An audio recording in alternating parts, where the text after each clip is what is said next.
चलिए दोस्तों, शुरू करते हैं हम लोग। आज हमारा टॉपिक है एमेलाइडोसिस। जैसे जैसे हमने सेल को समझा है, सेल के प्रकार, सेल के काम को समझा है, जब हम टिश्यू को पढ़ेंगे तब ये चीज बहुत बेटर अंडरस्टैंड होगी। लेकिन हमें आगे बढ़ाना है हमारे चैप्टर्स, तो हमें एक एक चैप्टर को लेके चलना है, ठीक है। क्योंकि लोगों में बहुत जिज्ञासा है और सभी लोग अपने एटीट्यूड को छोड़कर काम कर रहे हैं। मेरा ग्रुप बहुत शांत ग्रुप है दोस्तों। आप लोग, कुछ लोग इसमें भ्रामक लोग शामिल हैं जो इस प्रकार के भ्रामक कंडीशंस को डेवलप कर रहे हैं, न करें। मैं बहुत शांत स्वभाव का हूँ दोस्तों, और मैं इरिटेट मत करिए आप मुझे। और आप लोग, मेरा समझाने का जो तरीका होता है स्टेप बाय स्टेप होता है, और मैंने अपनी जिंदगी में हमेशा स्टेप बाय स्टेप सीखा है। कभी मैंने एक छोड़कर दो नहीं सीखा है। इसलिए कृपया करके शांति बनाए रखें, टाइम पास कीजिए 16 महीने, उसके बाद आपको जो करना है आप करिए, मुझे कोई प्रॉब्लम नहीं है। मैं एक एक चीज सिखाना चाहता हूँ आपको, और स्टेप बाय स्टेप सिखाना चाहता हूँ, ठीक है। इसलिए किसी को कुछ बोलकर या किसी के द्वारा किसी प्रकार का गलत व्यवहार आप ग्रुप में ना करें तो ज्यादा बेहतर है, अन्यथा अगले अगले सेशन में मत जुड़िएगा। मुझे कोई प्रॉब्लम नहीं, मुझे पैसा का कोई लेना देना नहीं है। अगले सेशन में मत जुड़िएगा। अगर आपको ऐसा लगता है कि मैं गलत हूं, अगले सेशन में बिल्कुल मत जुड़िएगा, मुझे कोई फर्क नहीं पड़ेगा। लेकिन जो लोग वास्तव में कुछ सीखना चाहते हैं वो जरूर इसमें जुड़िए, आगे बढ़िए दोस्तों। मुझे बहुत खुशी होगी यदि मैंने आपकी लाइफ चेंज किया, ठीक है।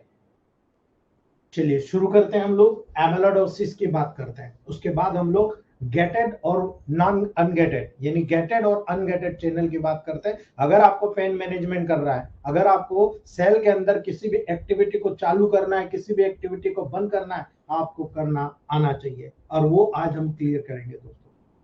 आप हर जगह कहते हो भाई मिनरलाइजेशन की जरूरत है, क्यों है? कैल्शियम, सोडियम, पोटेशियम की जरूरत क्यों है? आज समझ में आ जाएगा। और कहां पर आपको जरूरत है वो भी आज समझ में आ जाएगा। और अगर समझ में आ गया तो हेड्सअप रहेगा मेटी जी को कि सोचिए, इलेक्ट्रोमोपैथ को इतने से में इतना बड़ा बना दिया, इतनी सी मेडिसिन है, इतना बड़ा साइंस बना दिया दोस्तों। याद रखना, ठीक है। हमने सेल में पढ़ा प्रोटीन होता है, हमने हर जगह पढ़ा कि प्रोटीन एक कैरियर के रूप में होता है। हमने कल पढ़ा था कि ये प्रोटीन है और इससे ग्लूकोज कैरियर के रूप में जुड़ा, बाहर से एक्स्ट्रा सेलुलर फूड से इंटरसेलुलर फूड के लेवल पर आ गया, ठीक है। एमेलोडोसिस उसी प्रकार की डिसीज है, ठीक है, और बहुत डेंजरस कंडीशन डेवलप करती है। एमेलोडोसिस केवल और केवल एक प्रोटीन, एबनॉर्मल प्रोटीन का कैरेक्टर है, ठीक है। एमेलोडोसिस एक ऐसी कंडीशन होती है दोस्तों जिसमें आपके ऑर्गन्स में, आपके टिश्यूज में एक एबनॉर्मल प्रोटीन, जिसे आप एमोलॉइड कहते हैं, ठीक है, एक एबनॉर्मल प्रोटीन जिसको आप एमोलॉइड कह रहे हो दोस्तों, उस एमोलॉइड का वहां पर बुल्डअप होना हो रहा है, ठीक है, जिसे आप एमोलाइट कह रहे हो, और उस एमोलाइट का पर्टिकुलर उस जगह पर बुल्डअप होना हो रहा है, उसका बढ़ना हो रहा है, वो ये कंडीशन डेवलप होता है, ठीक है। आप याद रखिएगा, प्रोटीन का निर्माण होकर सेल में कलेक्शन होना, स्पेशली ऑर्गन और टिश्यू में, अगर ऐसा होगा तो आप सोच लीजिए प्रोटीन क्या होता है। जब ऐसा होगा, उस ऑर्गन या टिश्यू का शेप ही नहीं, उसका शेप परिवर्तन हो जाएगा, शेप ही नहीं उसका वर्क भी परिवर्तन हो जाएगा, ठीक है। उसका शेप, उसकी साइज और उसका वर्क सब अफेक्ट हो जाएगा। और एमेलोडोसिस इसीलिए एक सीरियस कंडीशन, सीरियस प्रॉब्लम को जनरेट करती है, जो उस ऑर्गन के फेलियर के लेवल पर डेवलप होती है, उस ऑर्गन को फेल कर देती है और उसमें जान का खतरा पैदा कर देती है दोस्तों।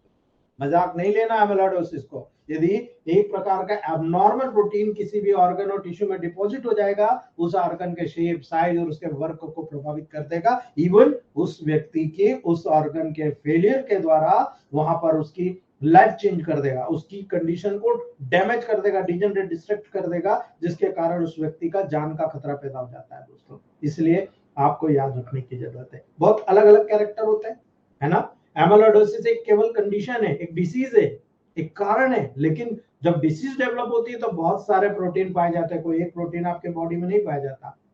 इसलिए जब इसका प्रोटोकॉल सोच समझ के जब निकाला गया तो बहुत सारी चीजों को ध्यान में रख के निकाला गया। बहुत सारे अलग अलग प्रोटीन्स एमाइलॉइड के फॉर्मेशन और उसके डिपोजिशन को बढ़ाने का काम करते हैं। अलग अलग प्रोटीन होते हैं बॉडी में, आपको पता है, और अलग अलग जगह पर अलग अलग प्रोटीन डिपॉजिट होते हैं, ठीक है। लेकिन उनमें से केवल कुछ ही प्रोटीन बहुत महत्वपूर्ण हेल्थ प्रॉब्लम के साथ जुड़े होते हैं, सब नहीं होते हैं। कुछ ही इंपॉर्टेंट होते हैं जो बहुत ही महत्वपूर्ण हेल्थ प्रॉब्लम के साथ जुड़े होते हैं, और इसीलिए प्रोटीन दो प्रकार के होते हैं।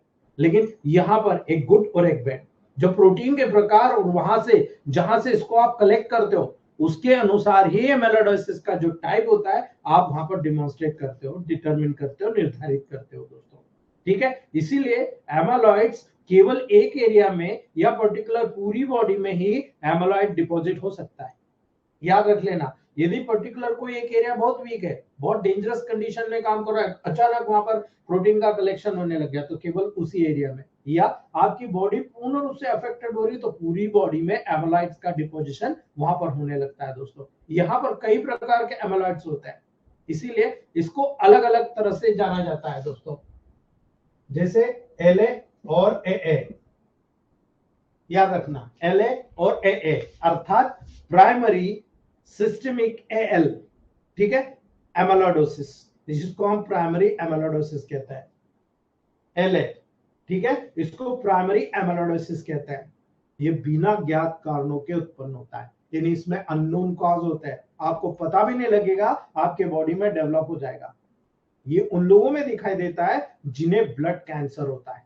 याद रख लेना, ये उन लोगों में दिखाई देता है जिन्हें ब्लड कैंसर होता है, जिन्हें मल्टीपल माइलोमा कहते हैं आप। उस मल्टीपल माइलोमा के केसेस में हमेशा आपको एबनॉर्मल टाइप का जो प्रोटीन होता है उस ब्लड कैंसर के मरीज में आपको डिपॉजिट होते हुए नजर आएगा दोस्तों। इसलिए एमाइलोइडोसिस को आप ऐसा वैसा मत समझिएगा। याद रखना, मोस्ट कॉमन प्रकार का एमाइलोइडोसिस होता है दोस्तों, ठीक है, सिस्टमिक AL, ठीक है। ये जो सिस्टमिक AL का मतलब होता है जो पूरी बॉडी को प्रभावित करता है, अर्थात बॉडी ऑर्गन जो ज्यादातर अफेक्टेड होते हैं।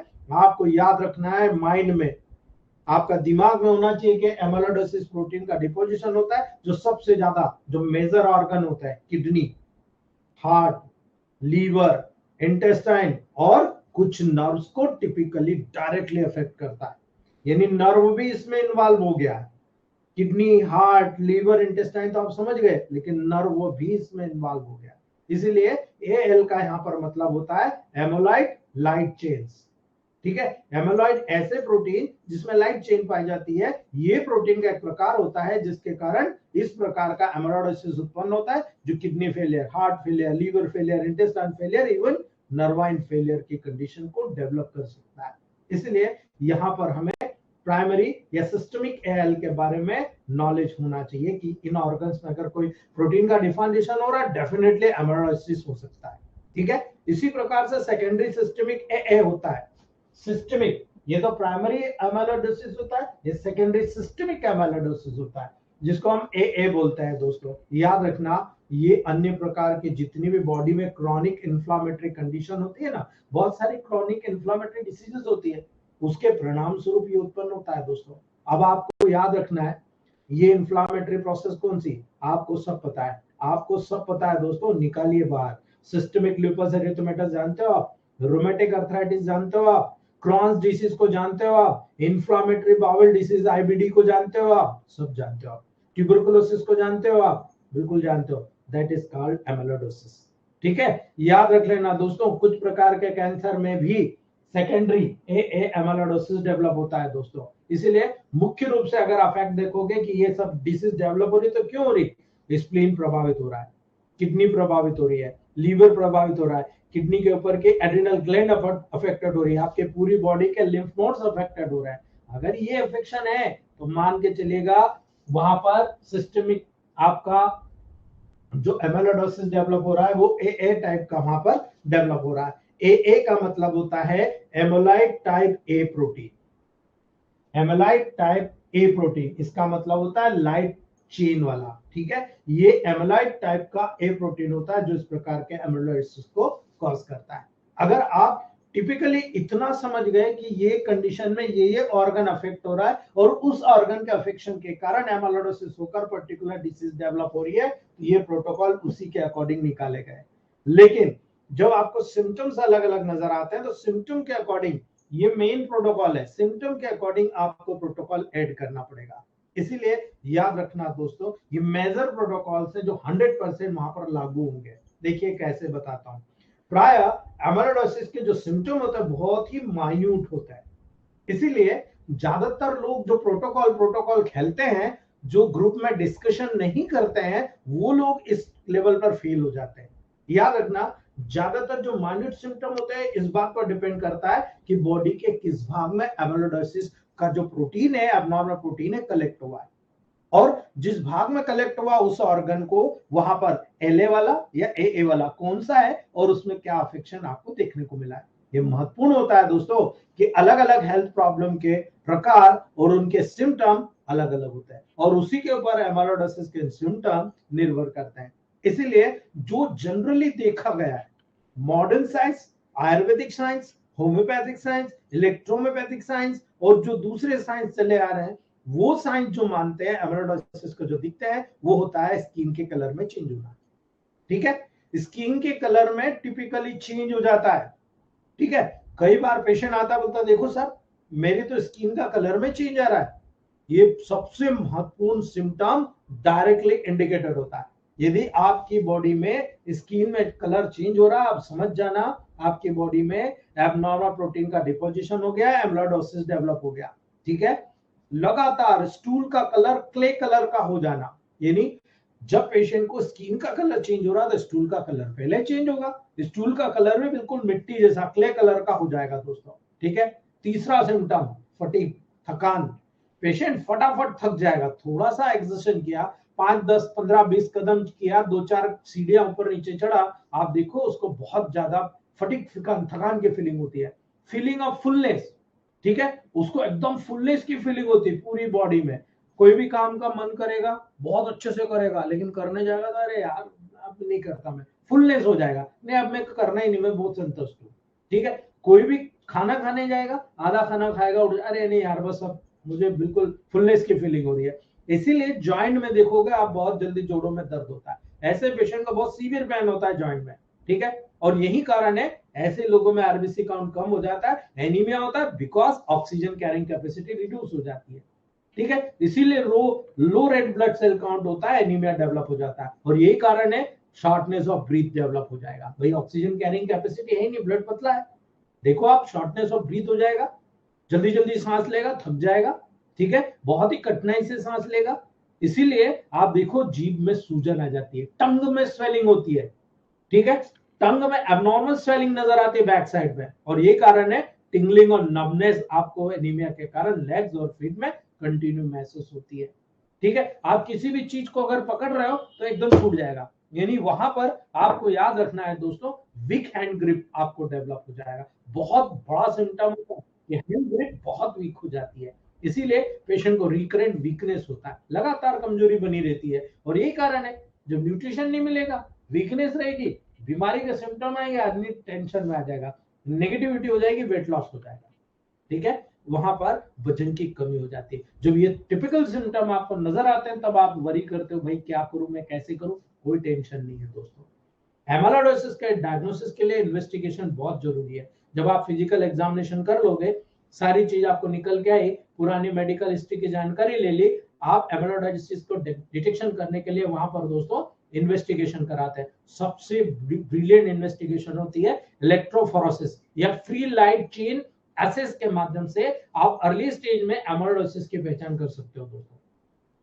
बायोप्सी की जरूरत होती है एमाइलोइडोसिस के डायग्नोसिस करने के लिए, क्योंकि स्पेशली अगर किसी स्पेशल प्रोटीन को डायग्नोस करना है, अगर कोई डिसीज डेवलप हो रही है तो बायोप्सी के साथ उस टिश्यू का सैंपल ले लिया जाता है और वहां से एब्डोमिनल फैट के पैड को ले लेते हैं और पर्टिकुलर कभी कभी माउथ में, कभी कभी रेक्टल में, कभी कभी एब्डोमिनल में, वहां पर जो भी ऑर्गन इन्वॉल्व होता है वहां से उसके बायोप्सी का लेयर ले लेना जरूरी होता है। हमेशा जरूरी नहीं होता कि एमोलॉइड डिपॉजिट के द्वारा बॉडी के डैमेज पार्ट का ही बायोप्सी लेना, जरूरी नहीं होता, पूरी बॉडी में प्रोटीन का डिपोजिशन होता है। इसीलिए ऑर्गन फंक्शन को देखने के लिए ब्लड, यूरिन, इमेजिंग टेस्ट आपको जरूर सपोर्टिव कराना है। और जब करा लेंगे, एमाइलोइडोसिस डायग्नोस हो गया तो उसके जो सिम्टम आ रहे हैं, जिस ऑर्गन का अफेक्शन आ रहा है, इसमें केवल वो प्रोटोकॉल नहीं दिया गया, उस ऑर्गन के अफेक्शन के लेवल पर वो प्रोटोकॉल निकालिएगा और वहां पर ऐड करिएगा। लेकिन ये मेन प्रोटोकॉल है जब आपके पूरी बॉडी में S1C1G, आप सोचो कहां कहां काम कर रहा है, S1A1C1G या S1A1C5GW। जब अर्ली स्टेज में होगा तो ये, लेटर स्टेज में होगा तो देना है नेगेटिव है, पॉजिटिव देना है, यानी फर्स्ट डायल्यूशन। हम D4 नहीं देंगे, फर्स्ट डायल्यूशन देंगे, क्योंकि यहां पर हमें न केवल मॉलिक्यूल्स को उतने ही भेजना है जितना एग्रावेशन न हो, दूसरा यहां पर ऑटो इम्यूनिटी का लेवल हो रहा है उसको भी रिकवर करना है। इसलिए ये प्रोटोकॉल तय किया जाता है। जब S1C1L1W को आप दोगे, यानी न्यूट्रल करोगे न्यूट्रिशन को फर्स्ट डायल्यूशन में, तो गैंग्रीनल फूड को भी फर्स्ट में दीजिएगा। आप देखिएगा रिएक्शन, आपकी बॉडी के अंदर गैंग्रीनल फूड का चमत्कार देखिएगा। जितनी भी प्रोटीन का डिपोजिशन होता है S6-200 वीकली के मदद से ये कंप्लीटली उसको बाहर निकाल के फेंक देगा। लेकिन फिर वही बात आती है मिनरलाइजेशन कैपेसिटी। तो C4F1A1S1B फर्स्ट डायल्यूशन, आपके पूरी बॉडी के अंदर जितना भी हार्डनेस होता है उस हार्डनेस को दूर करके आपके बॉडी में होमियोस्टेसिस को मेंटेन करने के लिए, सेल के ट्रांसपोर्ट मैकेनिज्म को मजबूत करने के लिए कैल्शियम चैनल, आज बताऊंगा मैं ट्रांसपोर्ट सिम्टम में यहां पर C4 का रोल क्यों है।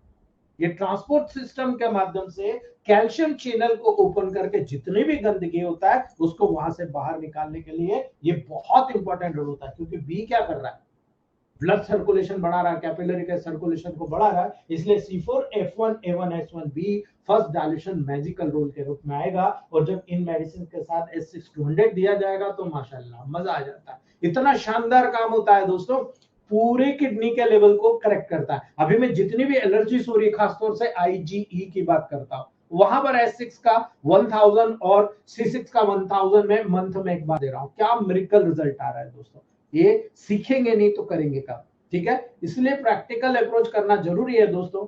हर आदमी अगर सोचता रहेगा बलिदान कौन देगा, तो मैं देने को तैयार हूँ दोस्तों, मैं कर रहा हूँ। वैसे ही बदनाम हूँ, मैं और बदनामी ले लेता हूँ। मैं ये काम कर रहा हूँ और मुझे बहुत अच्छे रिजल्ट देखने को मिल रहे हैं दोस्तों। इसीलिए छोटी छोटी चीजों को मैं आप लोगों को शेयर करता हूँ, और वो चीजें जब बड़ी हो जाती है तो उसका प्रोटोकॉल का रिजल्ट भी अल्टीमेटली आपको देखने को मिलता है। तो ये था दोस्तों हम लोगों का स्पेशल एमेलोइडोसिस। अब हम बात करते हैं दोस्तों हमारे मेन चीज की। मैं आप लोगों को आज वो बताने जा रहा हूं जो आपके लिए बहुत इंपॉर्टेंट है, ठीक है। आपको बॉडी में अगर किसी भी जगह पर काम कराना है, आना चाहिए आपको काम कराने, ठीक है। याद रखना, कुछ प्रोटीन चैनल हमेशा ओपन रहते हैं। अभी हमने बात किया एबनॉर्मल प्रोटीन की, इसलिए बता रहा हूं। कुछ प्रोटीन चैनल्स हमेशा ओपन रहते हैं और ज्यादातर चैनल हमेशा क्लोज रहते हैं। जो प्रोटीन चैनल ओपन रहते हैं उनमें सबसे ज्यादा एमाइलोइडोसिस का जो एबनॉर्मल प्रोटीन होता है वो डिपॉजिट होता है। इसलिए जो चैनल हमेशा ओपन रहते हैं उन्हें अनगेटेड चैनल कहते हैं दोस्तों, अनगेटेड।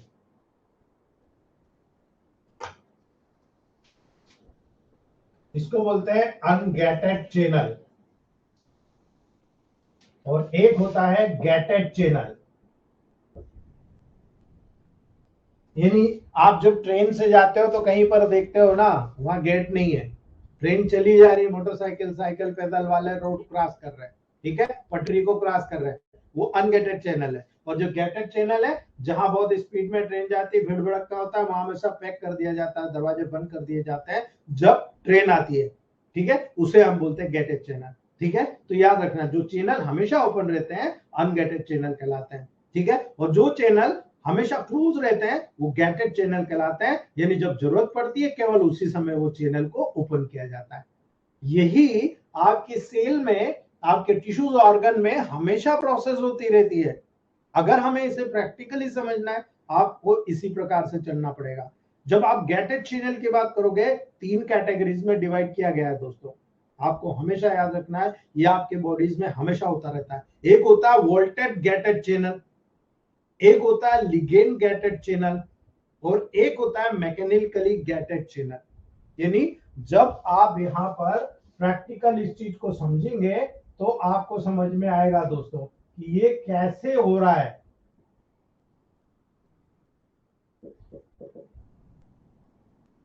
एक होता है voltage gated channel, ligand gated channel and mechanically gated channel. याद रखना दोस्तों, आप इसको केवल समझने की कोशिश कीजिए। अगर मैं समझाने में सफल हो गया ना, आपके प्रोटोकॉल ऐसे सेट होंगे, आप खुद सेट करेंगे दोस्तों। कैसे समझिएगा, वोल्टेज गेटेड चैनल, आप कंफ्यूज मत होइए नाम के ऊपर। वोल्टेज क्या मतलब होता है, आपको पता है ना वोल्टेज क्या होता है? अगर थोड़ा वोल्टेज बढ़ गया शॉर्ट सर्किट हो जाएगा, ठीक है, याद रख लेना। यही आपके बॉडी में भी सेम चालू होता है ना। याद रखना, जो वोल्टेज गेटेड चैनल होता है वो चैनल होते हैं दोस्तों जो कि तब ओपन होते हैं जब कोई इलेक्ट्रिकल पोटेंशियल में चेंज होता है, ठीक है। यानी आपको यहां पर कोई सेल है, यहां पर न्यूट्रिशन आया और ये न्यूट्रिशन इसके अंदर चला गया, ठीक है, अनगेटेड था चला गया, लेकिन यहां पर कोई न्यूट्रिशन है और यहां से इंपल्सेस आपको इस सेल में मिल रही है, ये इंपल्सेस मिल रही है, और ये इंपल्सेस बता रही है कि भाई यहां पर जो है पर्टिकुलर कोई न्यूट्रिशन आया है, आपको कितना न्यूट्रिशन चाहिए आप ले लीजिए। लेकिन जब ये इंपल्सेस आएगा, इलेक्ट्रिकल इंपल्सेस आएगा, इलेक्ट्रिकल पोटेंशियल में चेंज होगा, उसी के कारण वहां पर ये पूरा फंक्शन होगा। तो याद रख लेना, आपके बॉडी में कहां पर ऐसा होता है, आपको समझना है ये चीज। ये इलेक्ट्रिकल पोटेंशियल में चेंजेस कहां पर होता है, आपको एग्जांपल समझना पड़ेगा दोस्तों। जो न्यूरोमस्कुलर जंक्शन होता है, ठीक है, मसल्स और नर्व, नर्व के माध्यम से मसल्स में इंपल्स आया, मसल ने कॉन्ट्रैक्शन और डायलेटेशन और रिलैक्सेशन शुरू कर दिया, ठीक है, ये इंपल्स आया तभी हुआ ना। तो न्यूरोमस्कुलर जंक्शन में जब कोई एक्शन पोटेंशियल एक्सॉन टर्मिनल पर पहुंचता है दोस्तों, तब यहां पर कैल्शियम चैनल उत्पन्न होता है। याद रख लेना, ये कैल्शियम चैनल आप यहां पर इंपल्सेस पहुंचा रहे हो ब्लड सर्कुलेशन के माध्यम से, बी के माध्यम से, A1 के माध्यम से। माइंड करिएगा इस बात को कि जब न्यूरोमस्कुलर जंक्शन में जब आप एक्शन पोटेंशियल को उत्पन्न कर रहे हो दोस्तों, तब वहां पर कैल्शियम चैनल उत्पन्न होगा, ओपन होगा कैल्शियम चैनल, और यही calcium channel extra cellular fluid से एक्सॉन टर्मिनल के इंटीरियर में डिफ्यूज हो जाएगा। यानी यहां पर ये एक्स्ट्रा सेल्युलर फ्लूइड है, ये इंट्रा सेल्युलर फ्लूइड है, ये एक सेल है। तो यहां पर जब इंपल्स आया तो ये कैल्शियम आयन अंदर की तरफ सेल के चला जाएगा दोस्तों, ठीक है। याद रख लेना, ये बहुत इंपॉर्टेंट चीज बता रहा हूं। एक्स्ट्रा सेल्युलर फ्लूइड से कैल्शियम चैनल ओपन होता है और calcium ion extra cellular fluid से एक्सॉन टर्मिनल के इंटीरियर में डिफ्यूज हो जाता है, ठीक है, अंदर वहां पर चला गया। उसी के समान मसल्स में एक्साइटेशन, ठीक है, कॉन्ट्रैक्शन, ये जो प्रोसेस होती है कपलिंग के दौरान, वहां पर एक्शन पोटेंशियल सेक्रोट्यूबुलर सिस्टम के ट्रांसफर ट्यूबुलर के माध्यम से स्प्रेड होना शुरू होता है। यानी जो मसल्स का ट्यूब्यूल्स होते हैं उनमें ये वहां पर सिस्टम के इंपल्सेस प्रत्येक फाइबर, लिगामेंट, ट्यूबुलर सारे ट्रैक में स्प्रेड हो जाएगी। और जब एक्शन पोटेंशियल वहां पर सिस्टर्नी में पहुंचेगी दोस्तों, तब सिस्टर्नी में लार्ज क्वांटिटी में कैल्शियम आयन वहां पर सार्कोप्लाज्म में डिफ्यूज होना शुरू हो जाएगा बड़ी मात्रा में। वहां से तो इंपल्स आई कैल्शियम थोड़ा सा, लेकिन यहाँ पर सिस्टर्नी यानी माइटोकॉन्ड्रिया, माइटोकॉन्ड्रिया में याद हो मैंने कहा था कि यहाँ पर कैल्शियम डिपॉजिट होता है, ठीक है, और ये कैल्शियम यहाँ पर सिस्टर्नी से सार्कोप्लाज्म में जाना शुरू कर देगा। ये कहलाता है वोल्टेज गेटेड चैनल, ठीक है। और इसीलिए कहा जाता है प्रत्येक एक्टिविटी के लिए ये वोल्टेज गेटेड कैल्शियम चैनल की आवश्यकता होती है। जब आपको एक्शन कराना होता है, जब आपको वहां पर कैल्शियम के माध्यम से पर्टिकुलर न्यूरोमस्कुलर जंक्शन पे काम करना होता है, तब ये चीज करना होता है। इस चीज को विशेष तौर से याद रख लेना। इसलिए आपका प्रोटोकॉल हमेशा तय हो जाता है जब आप किसी भी लेवल पर कैल्शियम गेटेड चैनल को समझते हो कि न्यूरोमस्कुलर जंक्शन में अगर कोई प्रॉब्लम आ रही है तो C4 का रोल क्या है। C4 वहां पर कैल्शियम को एक्स्ट्रा सेल्युलर फ्लूइड से इंट्रासेल्युलर फ्लूइड की तरफ कर देता है अंदर, और वहां पर जो मसल्स के अंदर जो पर्टिकुलर माइटोकॉन्ड्रियाज होते हैं, वहां पर पर्टिकुलर जो सिस्टर्नी होती है, वहां भी लार्ज कैल्शियम होता है, वो भी इसका सपोर्ट करते हैं और बहुत सारे कैल्शियम को सार्कोप्लाज्म में वहां पर भेज देते हैं। और ये जो वोल्टेज गेटेड चैनल होता है ये परमानेंटली वहां पर उस कंडीशन में जब तक वहां पर उसको स्टिमुलेशन मिल रहा है तब तक काम होना शुरू हो जाता है। ठीक है, ये वोल्टेज गेटेड चैनल होता है। उम्मीद करूंगा ये बारीकी समझ में आ गई होगी। इसी प्रकार से लिगेंड गेटेड चैनल होता है दोस्तों। लिगेंड गेटेड चैनल इस प्रकार का चैनल होता है दोस्तों जो कि कुछ हार्मोनल सब्सटेंसेस की उपस्थिति में ओपन होता है। माइंड इट, ठीक है, कुछ हार्मोनल सब्सटेंसेस की उपस्थिति में ये लिगेंड गेटेड चैनल ओपन होता है। अब आप समझ लीजिए हमारी बॉडी में, इसीलिए मैं बार बार कहता हूं our body partly control by nervous system and partly bye hormonal system. हमें कोई मतलब ही नहीं है, यही दोनों सिस्टम हमारी बॉडी को होम्योस्टेसिस को मेंटेन करते हैं। इसके तुरंत बाद का चैप्टर होम्योस्टेसिस है, वहां बेटर एडॉप्टेशन होगा इस चीज का आपको। ठीक है, तो हार्मोनल सब्सटेंसेस की उपस्थिति में कुछ चैनल ओपन होते हैं जिनको लिगेंड गेटेड चैनल कहते हैं। ठीक है, ये हार्मोन सब्सटेंसेस लिगेंड्स कहलाते हैं दोस्तों। इनको लिगेंड्स नाम दिया गया है और चैनल को लिगेंड गेटेड चैनल के नाम से जानते हैं। इसलिए हमें कंफ्यूज होने की जरूरत नहीं है। जब भी न्यूरोमस्कुलर जंक्शन के माध्यम से, यहां हमने वही चीज देखा, जब न्यूरोमस्कुलर जंक्शन के माध्यम से इंपल्सेस के ट्रांसमिशन के दौरान वेसिकल से एसिटाइल कोलिन रिलीज होता है। ठीक है, यहां पर जो वेसिकल्स आते हैं, जो पर्टिकुलरली गोल्गी अपरेटस के द्वारा पैक कर दिया गया एसिटाइल कोलिन को, ये एसिटाइल कोलिन को उस वेसिकल से रिलीज कर देते हैं। ये एसिटाइल कोलिन प्री सिंपैथेटिक जो मेम्ब्रेन होती है उसके माध्यम से मूव करता है और एक्सॉन टर्मिनल के मेम्ब्रेन में यानी सिनेप्टिक क्लेफ्ट तक पहुंचता है। कैसे पहुंचेगा दोस्तों?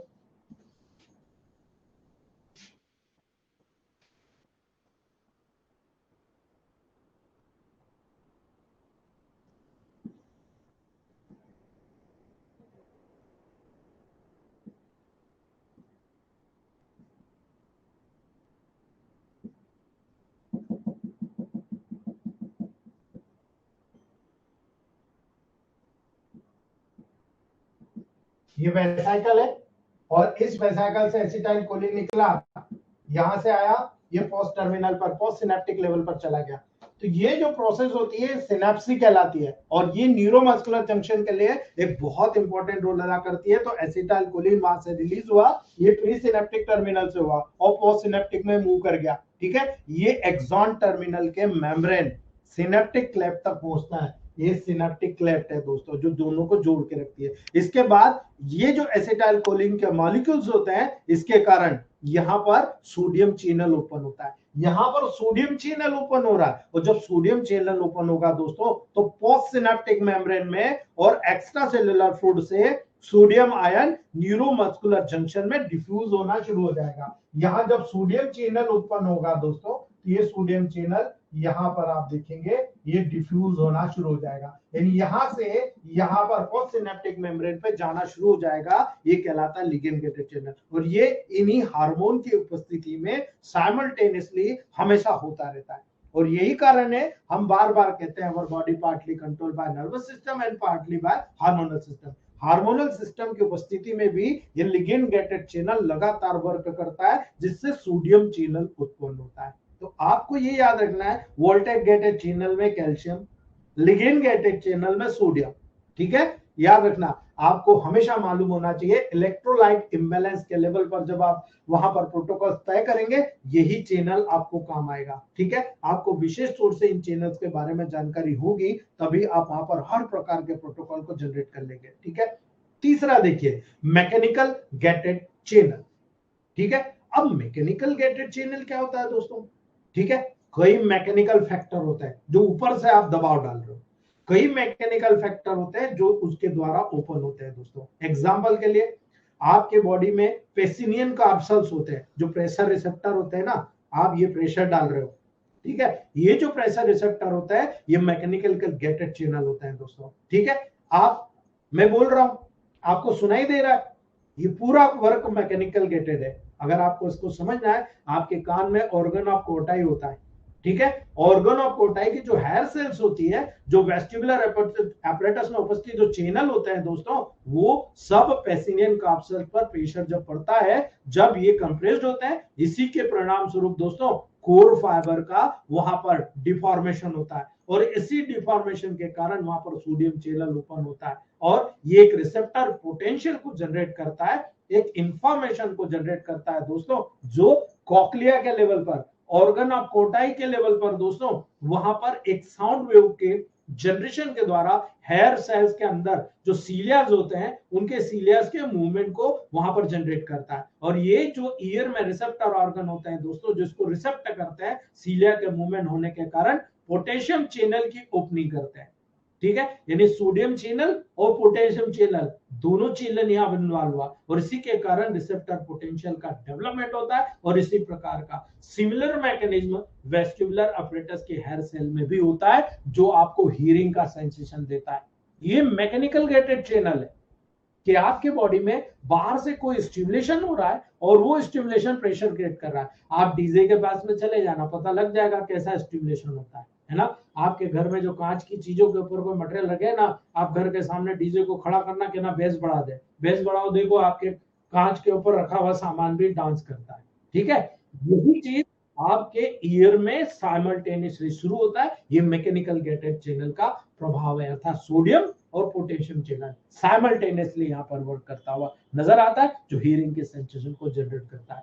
अगर इसको बेटर अंडरस्टैंड करना है, जब आपको फोर्थ सेम होगा, फोर्थ सेम में पूरा स्पेशल सेंसेस है, आंखों से देखना, कानों से सुनाई देना, स्मेल थेरेपी, नोज से स्मेल करना, टेस्ट बर्ड्स का उपयोग होना, ये सारी चीज वहां पर बताऊंगा। उस दौरान आपको मैकेनिकल गेटेड चैनल याद आएगा दोस्तों, इसलिए याद रखना ये सारी चीजें वहां पर आपको बहुत अच्छे तरीके से समझ में आएंगी। लास्ट बात करते हैं दोस्तों, फैसिलिटेट या कैरियर मेडिएटेड डिफ्यूजन। यानी यहां पर अगर किसी को बहुत आसानी के साथ में फैसिलेशन हो गया, वो आसानी के साथ गुल के अंदर चला गया, लेकिन कई होते हैं मॉलिक्यूल्स बड़े होते हैं, वो कहता नहीं साहब मैं ऐसे नहीं जाऊंगा। कुछ मेहमान अड़ंगे होते हैं, नहीं मुझे अंदर नहीं बुलाएगा, मैं बाहर ही रहूंगा, मुझे बुलाने आएंगे तब जाऊंगा मैं। ठीक है, वो कैरियर मीडिएटेड डिफ्यूजन के द्वारा जाते हैं दोस्तों। डिफ्यूजन का एक प्रकार होता है जो फैसिलिटेट या कैरियर मीडिएटेड डिफ्यूजन होता है, जिसके द्वारा जो कैरियर प्रोटीन है उसकी मदद के माध्यम से सेल मेम्ब्रेन से वाटर सोल्यूबल सब्सटेंसेस, जिसमें वाटर सोल्यूबल है लेकिन लार्जर मॉलिक्यूल होते हैं दोस्तों, वो लार्जर मॉलिक्यूल इसी प्रोटीन गेटेड जो चैनल होता है, जो से आपका कैरियर मीडिएटेड डिफ्यूजन के प्रोसेस होती है, उसके माध्यम से जुड़कर इस प्रोसेस के माध्यम से अंदर जाते हैं। इसलिए याद रखना दोस्तों, एक सिंपल डिफ्यूजन होता है और उसकी सिंपल डिफ्यूजन के माध्यम से आसानी के साथ कोई भी मटेरियल अंदर चला जाता है। ठीक है, लेकिन याद रखना दोस्तों, सिंपल डिफ्यूजन के द्वारा ट्रांसपोर्ट होने वाले की तुलना में जो कैरियर मेम्ब्रेन के अक्रॉस या सेल मेम्ब्रेन के अक्रॉस जो सब्सटेंसेस का ट्रांसपोर्ट होता है ना, बहुत फास्ट होता है। याद रख लेना, बहुत फास्ट होता है। और यही कारण है जब किसी सेल मेम्ब्रेन के माध्यम से जब डिफ्यूजन के द्वारा ट्रांसपोर्ट हो रहा है, वो कैरियर प्रोटीन की तुलना में बहुत फास्ट होगा, क्योंकि वो घुल के पास हो रहा है। और इसीलिए ग्लूकोज, याद रख लेना इस बात को, मैं इसीलिए कह रहा हूं कि वाटर सोल्यूबल और ग्लूकोज मेडिएटेड गैसेस के लेवल पर जब आप मेडिसिन देते हो तो आपको याद होना चाहिए कि आपके बॉडी में कौन बेटर अडॉप्ट होगा, डिस्टिल वाटर, अल्कोहल या ग्लूकोज। याद रखना, ग्लूकोज और अमीनो एसिड इसी फैसिलिटेटेड डिफ्यूजन के द्वारा ही ट्रांसपोर्ट होता है। इसलिए यदि आप ग्लूकोज के रूप में, ग्लोबल्स के रूप में मेडिसिन चूसने को दोगे, वो भी बेटर अडॉप्ट होगी दोस्तों, डिस्टिल वाटर से भी फास्ट अडॉप्ट होती है। इसीलिए ग्लूकोज का अमीनो एसिड मॉलिक्यूल चैनल के माध्यम से डिफ्यूज नहीं हो पाता। क्यों? क्योंकि चैनल के डायमीटर की तुलना में इन मॉलिक्यूल्स का जो डायमीटर होता है लार्जर होता है, बड़ा होता है दोस्तों। और इसीलिए इस सब्सटेंस के मॉलिक्यूलर कैरियर प्रोटीन के साथ ही बाइंड होते हैं। मैंने कल बताया था, प्रोटीन, ग्लूकोज, ठीक है, ये कैरियर प्रोटीन के द्वारा ही बाइंड होते हैं। लेकिन अगर आपने उसको डिसॉल्व कर लिया डिफ्यूजन के लेवल पर, पानी में डिसॉल्व कर लिया, घोल लिया और पिला दिया, they are better adopted than carrier protein. इसलिए आपको याद रखने की जरूरत है, आपको तरीका आना चाहिए कि मैं किस तरह से उसको अडॉप्टेशन दूंगा। कुछ कंफर्मेशनल चेंजेस जरूर करना पड़ती है जो आप कर रहे हो, क्योंकि कैरियर प्रोटीन के साथ में आप कंफर्मेशन चेंजेस नहीं कर सकते, वो तो जिस रूप में बाइंड होगा उसी रूप में धीरे धीरे अंदर छोड़ता जाएगा। लेकिन आपने डिसॉल्व कर लिया, डिफ्यूजन कर लिया, एक सैचुरेटेड स्टेट होती है, उस सैचुरेशन के बाद उसको कैरियर प्रोटीन के साथ जुड़ के जाना पड़ेगा। अगर वो सैचुरेशन के पहले पहले आपने उसको डिफ्यूजन कर दिया, आप देखो बहुत आसानी से सिंपल डिफ्यूजन के माध्यम से एक जगह से दूसरी जगह चला जाएगा। और इसी चेंजेस के दौरान मॉलिक्यूल जितने भी होते हैं सेल मेम्ब्रेन में दूसरी साइड में चले जाते हैं, एक्स्ट्रा सेलुलर फूड से इंट्रासेलुलर और इंट्रासेलुलर फूड से एक्स्ट्रा सेलुलर, ये तमाम कारण इसी के लेवल पर आपको नजर आता है। लेकिन अब यहां पर एक बहुत एडवांटेज आता है। आप मकान बनाते हो तो आप 4 इंच की दीवार भी रखते हो, 9 इंच की दीवार भी रखते हो। क्यों रखते हो भाई? अगर कम काम है वहां आप 4 इंच की दीवार रख देते हो, लेकिन अगर घर के बाहर दीवार देखो तो आप कहते हो नहीं साहब ये तो 9 इंच की दीवार रहेगी, मोटी रहेगी। तो याद रखना, जब डिफ्यूजन की प्रोसेस होती है यही फैक्टर यहाँ पर अफेक्शन पैदा करते हैं दोस्तों, यही अफेक्शन के रेट तय करते हैं। यानी सेल मेम्ब्रेन के माध्यम से कोई भी सब्सटेंसेस का डिफ्यूजन का जो रेट होगा कई फैक्टर के ऊपर डिपेंड करेगा। और यही कारण है आपकी बॉडी में बहुत सारी सेल है जिनकी मेम्ब्रेन बहुत पतली है, बहुत सारी सेल है जिनकी मेम्ब्रेन मॉडरेट है, लेकिन कई ऐसी सेल है जिनके मेम्ब्रेन की जो परमिबिलिटी होती है ना बहुत मोटी होती है। इसलिए याद रखना है सेल मेम्ब्रेन की परमिबिलिटी पहला कारण होता है कि डिफ्यूजन के रेट सेल मेम्ब्रेन की परमिबिलिटी के डायरेक्टली प्रोपोर्शनल होती है। जितनी परमिबिलिटी उतना ज्यादा डिफ्यूजन वहां पर आपको देखने को मिलेगा। यानी 50% परमिबिलिटी तो 50% आपका डिफ्यूजन वहां पर हो जाएगा, 70% तो 70% डिफ्यूजन हो जाएगा। जबकि सेल मेम्ब्रेन सिलेक्टिव परमेबिलिटी लेकर होता है, सिलेक्टिव परमेबल होता है, केवल कुछ मात्रा में ही सब्सटेंसेस सेल मेम्ब्रेन के माध्यम से डिफ्यूज होते हैं। जान लीजिएगा आप इस बात को कि आपने जितनी भी मेडिसिन दी जब वो डिफ्यूजन के लेवल पर आई तो जितना डिफ्यूजन हो रहा है वो सिलेक्टिव वहां पर डिफ्यूजन होता है, सिलेक्टिव परमेबल होती है। जो सेल को नेसेसरी है अपनी एक्टिविटी के लेवल पर वही चीज को अंदर लेगा, अन्यथा बाहर का बाहर उनको रवाना कर देगा। याद रखना ये बहुत बड़ा गुण होता है आपके सेल मेम्ब्रेन की परमेबिलिटी के लेवल पर। ठीक है, उसको लग रहा है कि ये मेरे लिए जरूरी है वो उसको ले लेगा, उसको लगता है कि नहीं ये मेरे लिए जरूरी नहीं है उसको छोड़ देगा। ठीक है, ये मॉलिक्यूल छोटा आ जाएगा तो परमेबल कर लेगा, ये मॉलिक्यूल बड़ा है तो मना कर देगा, आप कैरियर प्रोटीन के साथ जुड़कर डिफ्यूजन कीजिए। ठीक है, दूसरी बात जब आप इस चीज को देखते हो तो आप ये देखो टेम्परेचर। ठीक है, डिफ्यूजन की रेट बॉडी के टेम्परेचर के डायरेक्टली प्रोपोर्शनल होती है। यदि टेम्परेचर इंक्रीज होता है डिफ्यूजन की रेट इंक्रीज हो जाती है। यानी आप गर्म करते हो कोई चीज तो क्या होगा, देखते हो ना, ठंडे में घोलोगे तो नहीं घुल रहा, गर्म में आपने चाशनी बनाई, देखो पूरी शक्कर 1 किलो शक्कर आधा किलो पानी में भी पूरी चाशनी बन गई। ठीक है, ये डिफ्यूजन के रेट का टेम्परेचर का बहुत फर्क पड़ता है दोस्तों। जितना ज्यादा टेम्परेचर डिफ्यूजन के रेट भी इंक्रीज होता है, और ये इसलिए होता है क्योंकि इंक्रीज टेम्परेचर के दौरान मॉलिक्यूल्स का थर्मल मोशन होता है। इस टेम्परेचर के कारण मॉलिक्यूल्स इधर उधर से मोशन करते हैं, इसलिए वहां पर जो परमिबिलिटी के लेवल पर बहुत आसानी के साथ पास हो जाते हैं, इसलिए उनकी जो परमिबिलिटी होती है इंक्रीज हो जाती है। माइंड कीजिएगा इस बात को। सेल मेम्ब्रेन के अक्रॉस जितने भी सब्सटेंसेस होते हैं उनका इलेक्ट्रिकल ग्रेडियंट या कॉन्सेंट्रेट ग्रेडियंट क्या है, हमेशा आपको याद रखना है, हाई से लो की तरफ जाएगा। अगर आप बाढ़ ऊपर से पानी आ रहा है तो वहां से बहते आ रहा है इधर आ रहा, आप रिवर्स डायरेक्शन में थोड़ी बहा सकते हो। ठीक है, इसलिए याद रखना डिफ्यूजन की रेट सेल मेम्ब्रेन के across diffusion substance electrical gradients या कॉन्सेंट ग्रेडियंट्स के डायरेक्टली प्रोपोर्शनल होती है दोस्तों। यानी आपका अगर ज्यादा है तो कम की तरफ जाएगा, अगर इधर कम में ज्यादा हो गया तो उधर कम की तरफ जाएगा। इसलिए याद रखना जितने भी फैसिलिटेड डिफ्यूजन की कुछ लिमिटेशन होती है और उसी कॉन्सेंट्रेट ग्रेडियंट के लेवल के परे होती है दोस्तों, उसके बियॉन्ड होती है। यानी आपको हमेशा याद रखना है हाई कॉन्सेंट्रेशन से लो कॉन्सेंट्रेशन की तरफ जाएगा, कभी भी लो से हाई की तरफ नहीं जाएगा। विशेष तौर से याद रखना ये सेल मेम्ब्रेन के अक्रॉस उस सब्सटेंस की मात्रा के डायरेक्टली प्रोपोर्शनल होगा, हमेशा याद रखना है इस बात को। ठीक है, चौथी बात सॉल्युबिलिटी ऑफ सब्सटेंसेस। किसी भी माध्यम में व्हीकल में वो सब्सटेंसेस कितना सॉल्युबल होता है उसके ऊपर डिपेंड करता है। डिफ्यूजन रेट सब्सटेंसेस के सॉल्युबिलिटी के डायरेक्टली प्रोपोर्शनल रहती है दोस्तों। अगर आप ये देख रहे हो तो विशेष रूप से जब आप टेबल प्रैक्टिस में बैठोगे तो याद रखना कोई भी लिक्विड सब्सटेंसेस आप यूज कर रहे हो, लिक्विड लिपिड सॉल्युबल, खास तौर से मैं बात कर रहा हूँ लिपिड सॉल्युबल सब्सटेंसेस की बात कर रहा हूँ, बहुत आसानी से घुल जाता है, जबकि ऑक्सीजन लिपिड्स में तेजी से घुलनशील होती है, इसीलिए ये लिपिड लेयर के माध्यम से तेजी से डिफ्यूज हो जाएगी। ठीक है, तो जो व्हीकल लिपिड होगा लिपिड में, आपका वाटर सॉल्युबल होगा वाटर में, तो जो सब्सटेंस लिपिड के लेवल पर आएगा लिपिड के डायरेक्टली प्रोपोर्शनल होगा, वाटर के लेवल पर आएगा वाटर का डायरेक्टली प्रोपोर्शनल होगा। अर्थात कहने का ये मतलब है जब आपको जिस पोर्शन के लेवल पर जिस कंटेंट को भेजना है उसी कंटेंट का अगर वो डायरेक्टली प्रोपोर्शनल होगा तो वो डिफ्यूजन होकर अंदर जाएगा, अन्यथा नहीं जाएगा। और इसीलिए जब आप मेडिकेशन करते हो तो मेडिसिन भी lipid soluble and water soluble दोनों होती है। और इसलिए जब आप मेडिसिन को उपयोग करोगे, लिपिड सोल्यूबल है, लिपिड में घुल के तुरंत चला जाएगा, अगर वाटर सोल्यूबल है, वाटर में घुलकर तुरंत चला जाएगा। इसीलिए डायरेक्टली प्रोपोर्शनल होगा उस सब्सटेंसेस की उस तरफ की मात्रा के ऊपर। ठीक है, अगली बात, पांचवी, सेल मेम्ब्रेन की थिकनेस। अब अगर मैं कहूं यहां पर आप देखो कितनी मोटी है ना, आप टंग के अंदर चले जाओ, आपके आईलिड्स पे देखो कितनी पतली होती है। डिफ्यूजन का रेट सेल मेम्ब्रेन के थिकनेस के इनवर्सली प्रोपोर्शनल होता है, यानी ठीक विपरीत। ठीक है, याद रखना, डिफ्यूजन का रेट सेल मेम्ब्रेन के थिकनेस के इनवर्सली, जितनी मोटी उतना कम। ठीक है, यानी यदि सेल मेम्ब्रेन ठीक होगी, सब्सटेंसेस का जो डिफ्यूजन होगा बहुत स्लोली होगा। ये तो माइंड की बात है, आप इसको बहुत अच्छे तरीके से समझ रहे हो।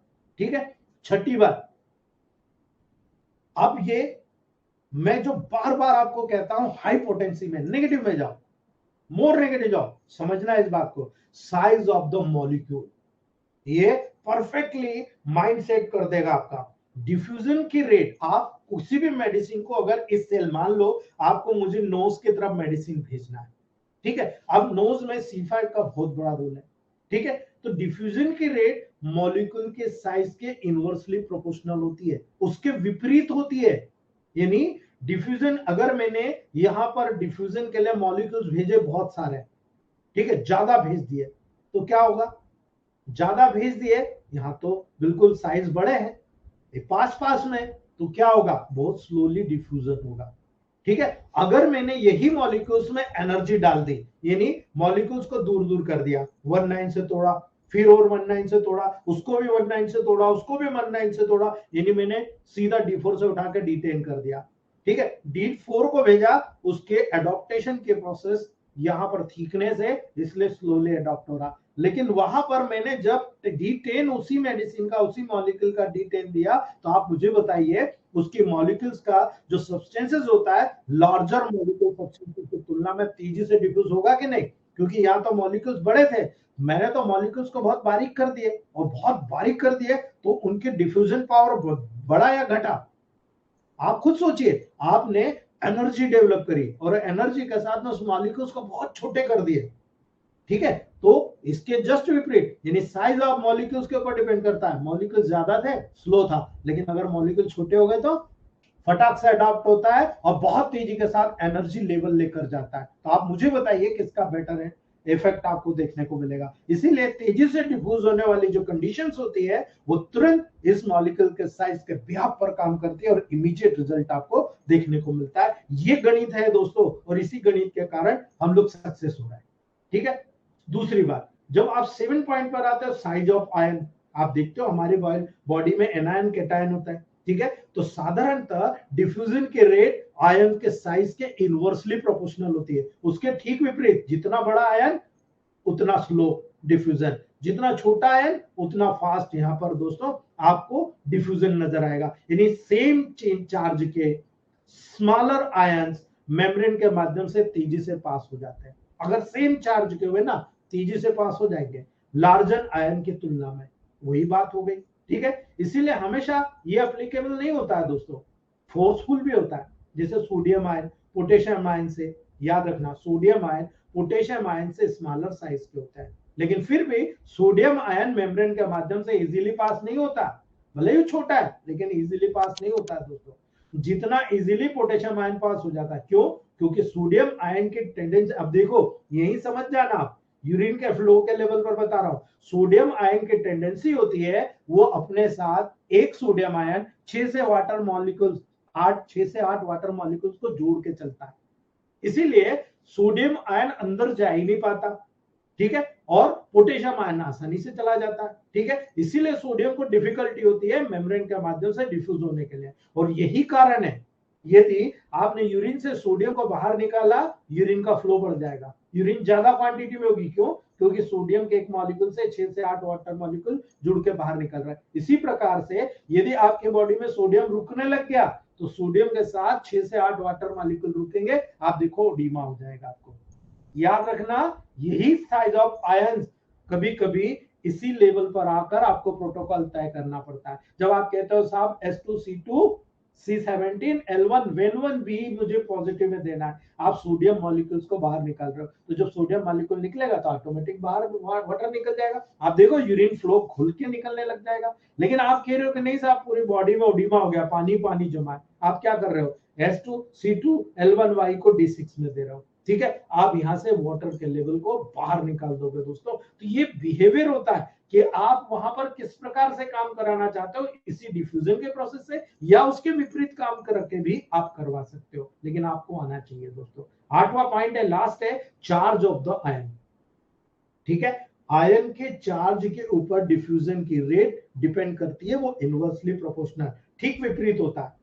जितना ज्यादा आयन का चार्ज होगा उतनी कम मात्रा में डिफ्यूजन होगा दोस्तों, याद रख लेना इस बात को। जितना ज्यादा चार्ज आयन होगा उतना कम वहां पर डिफ्यूजन होगा। एग्जांपल के लिए कैल्शियम आयन का डिफ्यूजन सोडियम आयन की तुलना में बहुत स्लोअर होता है, जबकि सोडियम मॉलिक्यूल तो 6 से 8 वाटर मॉलिक्यूल को लेकर आ रहा है, ठीक है, उसके बावजूद कैल्शियम आयन का डिफ्यूजन सोडियम आयन के भी तुलना में बहुत स्लोअर होता है। अगर आपके माइंड में सेट हो गया ना तो मेरी मेहनत सफल हो गई दोस्तों। आप मान के चलना, आप पूरी बॉडी के फंक्शन के लेवल पर इलेक्ट्रोहोम्योपैथ के बिहाफ पर आप किसी भी प्रकार के प्रोटोकॉल को इस बिहेवियर के लेवल पर तय कर सकते हो। और इसीलिए आपको यहां सिलेक्शन करते आ जाएगा कि मैं डिफ्यूजन के प्रोसेस को बढ़ाऊं या घटाऊं। ठीक है, आप अगर किसी को बहुत ज्यादा यूरिन फ्लो हो रहा है ना, याद रखना बच्चा है यूरिन को बहुत निकाल रहा है, ठीक है, बचपन अब उसका कंट्रोल नहीं हो रहा। अब आप देखो, मुझे ये बताओ आपको यहां पर करना क्या है, सोडियम के फ्लो को रिड्यूस करना है। कहां जाकर काम करोगे, पोस्टीरियर पिट्यूटरी पे। क्यों, एंटी डायरेटिक हार्मोन, आपको एंटी डायरेटिक हार्मोन के ज्यादा सिक्रेशन को रोकना पड़ेगा या उसको बंद करना पड़ेगा। कैसे करोगे, आप सीधा C2 या C17 को नेगेटिव कर दीजिए, आप देखिए यूरिन का फ्लो रुक जाएगा। ठीक है, क्योंकि आप नर्वाइन लेवल पर direct sympathetic parasympathetic negative positive feedback को बैलेंस कर रहा हो। आप सीधे न्यूरोलॉजिकल काम किया, आपने वहां डिफ्यूजन के रेट बढ़ा दी, मॉलिक्यूल्स को सूक्ष्म कर दिया, तुरंत सेल के अंदर गया, नर्व के लेवल से तुरंत कनेक्ट किया और नर्व के लेवल को तुरंत वहां पर क्रिएट कर दिया। आप देखो यूरिन फ्लो बंद हो जाएगा। इसके विपरीत अगर आपने पॉजिटिव दे दिया, यूरिन फ्लो चालू हो जाएगा। ठीक है, इसी प्रोसेस के बिहाफ पर बता रहा हूं, न्यूरोमस्कुलर जंक्शन के लेवल पर बता रहा हूं आपको। ठीक है, आपने वहां से न्यूरोमस्कुलर जंक्शन पे काम कर दिया। ठीक है, याद रखना इस बात को, एक गणित को बहुत काम आने वाला है आपका। चलिए अब हम बात करते हैं बहुत इंपॉर्टेंट चीज, जो आज आपको अभी 10 मिनट है, कुछ हद तक मैं बता पाऊंगा, कुछ हद तक आपको कल बताऊंगा। Special type of passive transport. Diffusion के संबंध में यहां पर कुछ स्पेशल टाइप के पैसिव ट्रांसपोर्ट होते हैं जो बॉडी के लिए बहुत नेसेसरी होता है। बल्क फ्लो, ठीक है, फिल्ट्रेशन, आपके बॉडी में बहने वाला ऑस्मोसिस, ठीक है, ये तीनों यहां पर इन्वॉल्व होता है। ठीक है, क्या आपकी बॉडी में बल्क फ्लो का कुछ समझ में आ रहा है आपको, क्या रिलेशन है? बल्क फ्लो एक ऐसा मूवमेंट होता है जिसमें हाई प्रेशर के रीजन से लार्ज क्वांटिटी में सब्सटेंसेस लो प्रेशर के रीजन में मूव करते हैं। भाई मैंने खाना खाया, एक साथ में 1.5-2 किलो खाना खाते हैं आप, ठीक है, आपने क्या खाया, हाई प्रेशर के रीजन में लार्ज क्वांटिटी में सब्सटेंसेस को ले लिया, अब उसमें से लो सब्सटेंसेस वाले रीजन में थोड़ा थोड़ा थोड़ा करके फूड वहां पर गया। ठीक है, इसलिए याद रखना, जब आपके आसपास नदी होती है, नदी से सबके घर में एक साथ पानी नहीं डाल सकते आप। ठीक है, आप नदी में से आपके यहाँ आपने बड़ी टंकी में चढ़ाया और वहां से वाल खोल दिया तो आपके सबके घर में पानी चला गया। ठीक है, तो ये बल्क फ्लो है, एक ऐसा मूवमेंट होता है जिसमें हाई प्रेशर से, आप हाई प्रेशर के रीजन से लार्ज क्वांटिटी में सब्सटेंसेस को लो प्रेशर वाले रीजन में मूव करते हो। एक जगह बाढ़ आ रही है, ऊपर से आ रही है, आप देखो बाढ़ में सारा चीज बहते चला गया। ठीक है, यानी हाई से लो की तरफ आपने बल्क फ्लो करा दिया। ठीक है, यही कारण है, ये प्राय सेल मेम्ब्रेन के क्रॉस सब्सटेंसेस में प्रेशर ग्रेडियंट के दौरान होता है। जब आप खाना खा रहे हो, खाना खाने के बाद न्यूट्रिशन आया, न्यूट्रिशन आपने कहां से, इंटेस्टाइन से एब्जॉर्ब किया, पोर्टल वेन्स के माध्यम से लीवर में गया, लीवर ने उसको एनाबोलिक कैटाबोलिक मेटाबोलिक प्रोसेस में डाला, वहां से आपको ब्लड में मिला, ब्लड से वीनस चैनल के माध्यम से आपके हार्ट में गया, हार्ट से ब्लड प्यूरिफाई होने के लिए लंग्स में गया, लंग्स से इंस्पायरेशन किया, ऑक्सीजन मिली, प्यूरिफाई ऑक्सी हीमोग्लोबिन बनाया, न्यूट्रिशन जुड़ा, वो फिर आपके पूरी बॉडी में डिस्ट्रीब्यूट हो गया। जहां जहां जिस जिस जगह से वो गुजरा, यहाँ हाई कॉन्सेंट्रेशन में ये फ्लूइड गुजर रहा है। यहाँ पर आपके सेल ऑर्गन टिश्यूज के लेवल पर बहुत ही कम मात्रा में न्यूट्रिशन मौजूद है। वो कहते जा रहा है हाँ भाई ये न्यूट्रिशन है, आपको चाहिए, तो बोले हाँ मुझे इतना चाहिए, वो वहां पर वो दिया, आगे बढ़ गया। ठीक है, यही प्रोसेस हाई कॉन्सेंट्रेशन से लो कॉन्सेंट्रेशन में आपके सेल मेम्ब्रेन के क्रॉस सब्सटेंसेस के प्रेशर ग्रेडियंट के दौरान आपको देखने को मिलता है। इसीलिए जब आप बेस्ट प्रोटोकॉल देखते हो तो बल्क फ्लो का बेस्ट एग्जांपल आपको नजर आएगा लंग्स में रेस्पिरेटरी मेम्ब्रेन के क्रॉस होने वाला गैसेस का एक्सचेंज।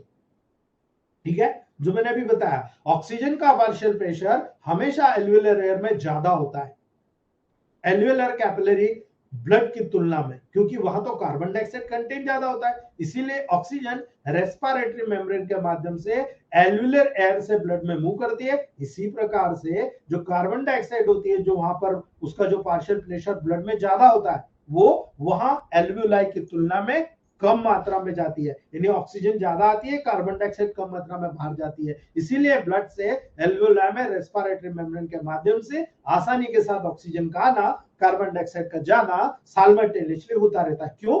क्योंकि इंस्पायरेशन में बाहर एयर ज्यादा है, आपके एल्वियोलाई में एयर में ऑक्सीजन कम है, इसलिए बाहर से आपके अंदर आ गए। इसी प्रकार से आपकी बॉडी में एक कार्बन डाइऑक्साइड ज्यादा है, वहां से बाहर के एटमॉस्फेयर में कार्बन डाइऑक्साइड कम है, आपने उसको बाहर निकाल दिया। अर्थात ये प्रोसेसेस बल्क फ्लो कहलाती है। ये बल्क में होता है दोस्तों, और इसीलिए आपकी बॉडी में इसका सबसे बड़ा उदाहरण मैंने आपको रेस्पिरेशन के लेवल पर दिया है दोस्तों। उम्मीद करूंगा आपको समझ में आ गया होगा। नेक्स्ट हम बात करते हैं दोस्तों फिल्ट्रेशन।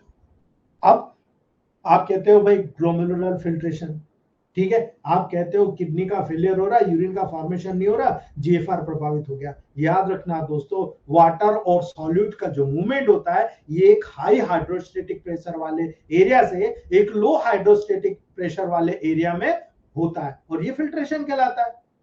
ये बड़ा है, यहां से निकल के आया, छोटे की तरफ आ गया। हाई हाइड्रोस्टेटिक प्रेशर अर्थात वाटर के द्वारा पड़ने वाला जो प्रेशर होता है बहुत हाई है यहाँ पर, और यहाँ पर वाटर का प्रेशर लो रहा, तो हाई हाइड्रोस्टेटिक प्रेशर से लो प्रेशर की तरफ जो मटेरियल जा रहा है वो फिल्ट्रेशन कहलाता है दोस्तों।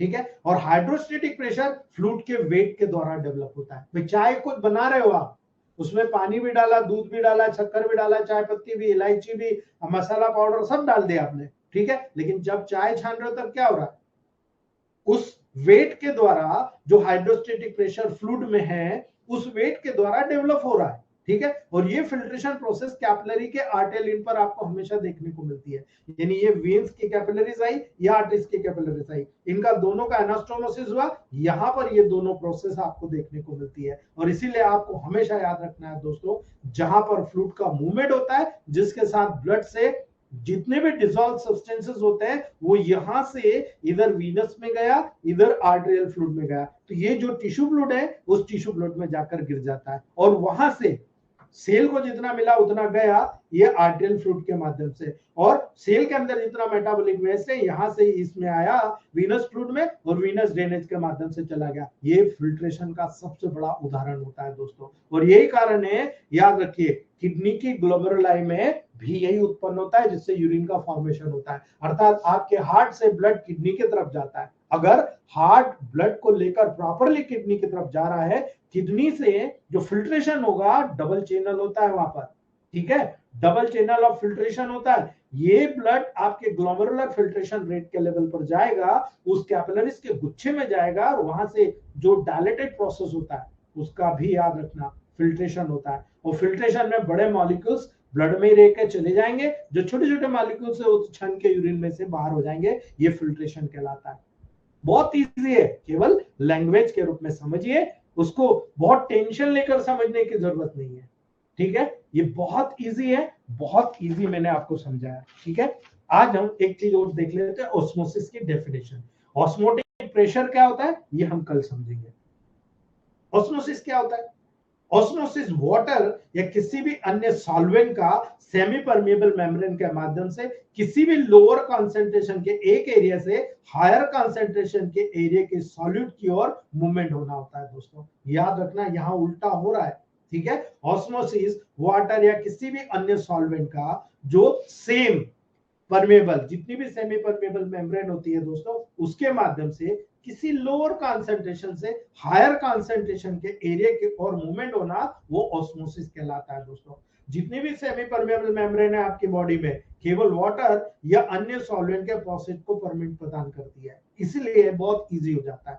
केवल वाटर, जो वाटर और उस वाटर में जो सोल्यूबल सॉल्वेंट्स होते हैं उनको ही यहां पर पासेज को परमिशन प्रदान करता है दोस्तों। लेकिन याद रखना, सॉल्यूट को नहीं, जो घुलनशील होता है लेकिन बड़े मॉलिक्यूल्स होता है उनको नहीं, ठीक है। ऑस्मोसिस उस समय उत्पन्न होता है जब मेम्ब्रेन के दूसरी तरफ सॉल्यूट का कॉन्सेंट्रेशन में डिफरेंस हो जाता है, ठीक है। यानी इस पार में देखो तो बहुत ज्यादा है और इस पार में कम है तो बहुत इजीली आ जाएगा, लेकिन अगर इस पार में ज्यादा है इस पार में कम है तो डेफिनेटली आपको नजर आएगा। ऑस्मोसिस ऑस्मोटिक प्रेशर के ऊपर डिपेंड करता है। यदि आपके बहने में गाढ़ापन है, इधर कम है तो यहां से छन के वहां चला जाएगा, लेकिन यहां गाढ़ापन है यहां कम है तो वो नहीं जाएगा। ये डिपेंड करेगा आपके बहने की क्षमता पर। अर्थात सीधा सा मतलब है, आपका जो फ्लूइड बह रहा है वो गाढ़ा है या पतला है, ठीक है। अगर पतला है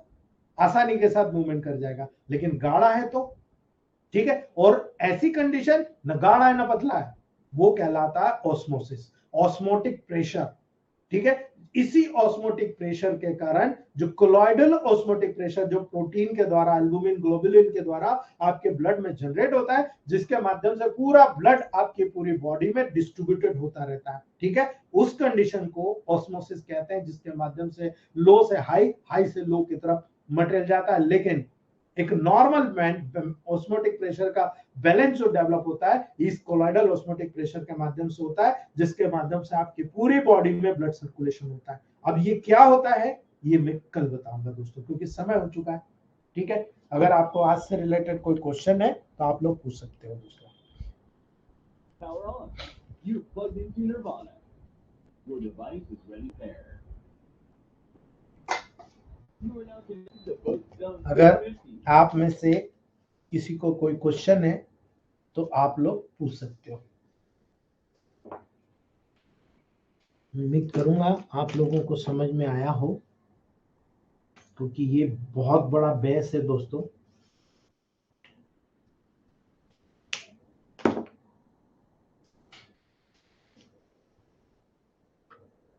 अगर किसी को कोई क्वेश्चन है तो पूछ सकते हैं आप।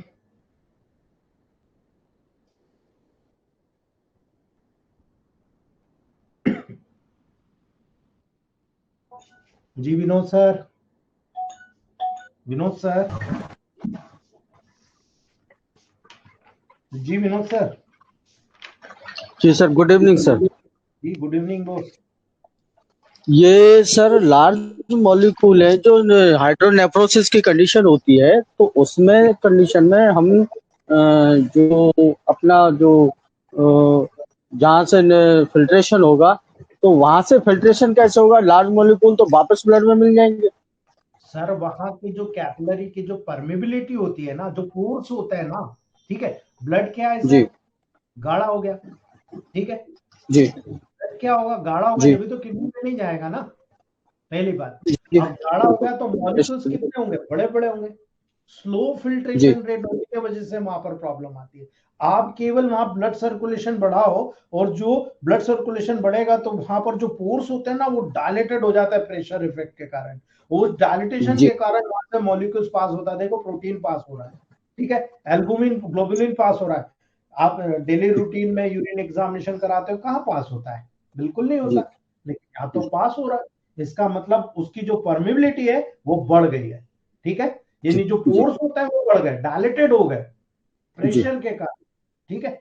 इसी को केवल वहां पर सर्कुलेशन बढ़ाना है, फिल्ट्रेशन रेट बढ़ाना है, और जितनी जल्दी फिल्ट्रेशन रेट बढ़ेगा कैपिलरी का जितना डैमेज दूर होगा और ऑस्मोसिस नॉर्मल। लेकिन उसके लिए आपको मेटाबॉलिक प्रोसेस नॉर्मल करना पड़ेगी। जब मेटाबॉलिक प्रोसेस नॉर्मल होगी, ऑलमोस्ट आपका ब्लड इक्वल ऑस्मोटिक प्रेशर के लेवल पर बहने लग जाएगा। आप देखो ग्लोमेरुलर फिल्ट्रेशन की जरूरत ही नहीं पड़ेगी, बिल्कुल जीएफआर नॉर्मल हो जाएगा।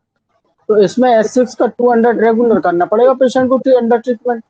सर 1000 हमेशा देना पड़ेगा, S6 1000, C6 1000, वेन 1 1000। हमारे जी। ग्रुप में नाइट क्लास में डॉक्टर अवधेश शर्मा जी है जिन्होंने ये बहुत अच्छे तरीके से प्रूव किया है। डॉक्टर केटी देवांगन सर है, इन्होंने बहुत अच्छे तरीके से प्रूव किया है। काफी पेशेंट्स को उन्होंने हैंडल किया है और रिनल फेलियर के लेवल पर बहुत ब्रिलियंट रिजल्ट लिया है सर। S6 बहुत C6 1000 डेली देना है आपको। बिल्कुल बिल्कुल sir, thank you so much. जी विनोद सर।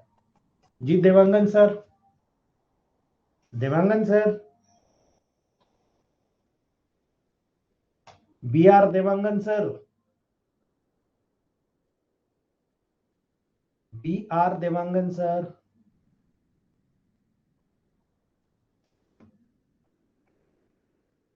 जी Rakesh sir, Rakesh sir,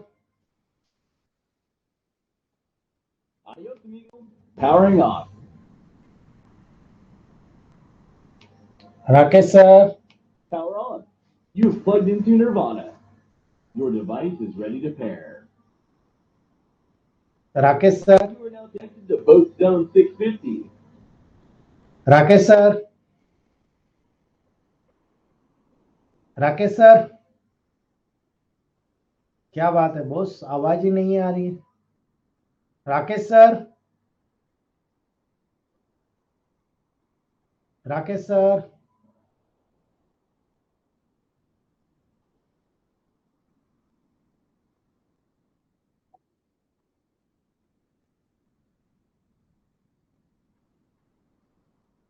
Dhanashree ma'am, Dhanashree madam, जी धनश्री मैडम, नमस्ते सर. नमस्ते। Sir very nice lecture today is actually. Sir कितना जी, जैसे आज बहुत अच्छे से समझा कि अगर हमने ज्यादा भी मेडिसिन खा लिया तो जितना सेल को जरूरी है उतना ही एक्सेप्ट करेगी. दूसरा आपने समझा अल्कोहल भी क्यों चाहिए, तो जी। वो समझ गए आरएस बेस देने में कितना फायदा है. और जी। हाई डायल्यूशन में जितना स्मॉल मॉलिक्यूल होगा उतना परमिएबल होगा. बहुत अच्छे से मीन से रिवाइज हुआ और एकदम से जी। फिट हो गया. इसके लिए thank you sir, thank you. जी धनश्री मैम, थैंक यू। जी Ravi Kumar Sahu sir, Ravi Kumar Sahu sir. Rakesh sir फिर से क्वेश्चन पूछिए, आपकी आवाज नहीं आ रही थी। देवांगन सर, जी रवि कुमार साहू सर, रवि कुमार साहू सर, हाँ सर, नमस्कार सर। नमस्ते। बस सर आपका वीडियो देख रहा हूँ।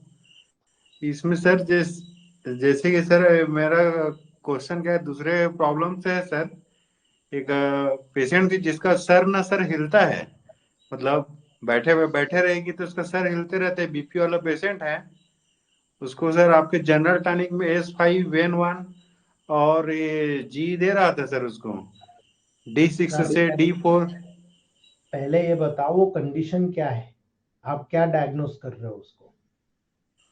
सर उसको बीपी का समस्या है उसको। बीपी में सिर नहीं हिलता सर, डायग्नोसिस बताओ आप। वो पार्किंसोनिज्म को सुना है आपने नाम? हाँ सर। पार्किंसोनिज्म का नाम सुना है? नहीं सर। अभी सुन लीजिएगा फिर आपको समझ में आएगा। जी Dewangan sir, doctor Dewangan sir. Sir Jay Maity. जय मेटी सर। सर मेरे पास एक केस है फाइब्रोडिनोमा का, जी। उसमें क्लासिफिकेशन आ रहा है, तो अपन ये जो थर्ड वाला प्रोटोकॉल आप बताए हैं C4F1 A1 S1 B first, या जनरल टॉनिक फर्स्ट में C4B ना यही तो सेकंड डायल्यूशन, सेकंड डायल्यूशन। बिल्कुल देकर देखो आप। ओके जी ओके, थैंक यू सर। जी देवांगन सर। जी Rakesh sir, Rakesh Kumar Santnani sir. Sir नमस्ते सर, आवाज आ रही है सर? हाँ अब आ रही है बॉस, कहीं ना कहीं मिस्टेक हो जाता है यार कभी कभी। नहीं, वो मेरी तरफ से था सर, एक्चुअली ब्लूटूथ लगाया हुआ था, हटाया तो फिर ये प्रॉब्लम करता है कभी कभी। ना ना इंटरनेट की कहीं प्रॉब्लम होती है बस। जी सर एक तो बहुत बहुत धन्यवाद बहुत बढ़िया लेक्चर के लिए सर। जी और राकेश सर। एक एक चीज पूछा था सर, ये जो थर्मल के लेवल पे आपने भी बात कही सर, जैसे कोई गर्म जगह है वहां पे, तो हम लोगों को जितना लाइटर हो उतना डाइल्यूशन लाइटर देंगे क्या सर? बहुत सही पकड़े हो आप। यही तो कारण है, देखो ये चीज हम शुरू से बोलते आ रहे हैं, हर हर गुरु यही बोलता है कि हर एरिया में मेडिसिन चेंज हो जाती है।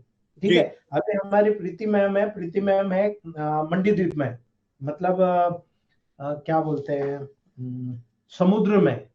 ठीक जी है, अब वहां पर जो भी मेडिसिन वो पॉजिटिव दे रही है, कोई रिजल्ट नहीं आ रहा, कोई जी रिजल्ट नहीं आ रहा। और मैंने जी उनको कहा मेडिसिन नेगेटिव दो, फटाफट रिजल्ट आ रहा। ठीक है, तो ये एडॉप्टेशन यहां से हमने सीखा है सर, कि आप जी गर्म जगह पर रहते हो आप नेगेटिव में जाओ, हमेशा जी पॉजिटिव रिजल्ट में। जहां पर ठंडी जगह रहते हो हमेशा पॉजिटिव में जाओ, फटाफट रिजल्ट आएगा। आप टेली करके देख लीजिए।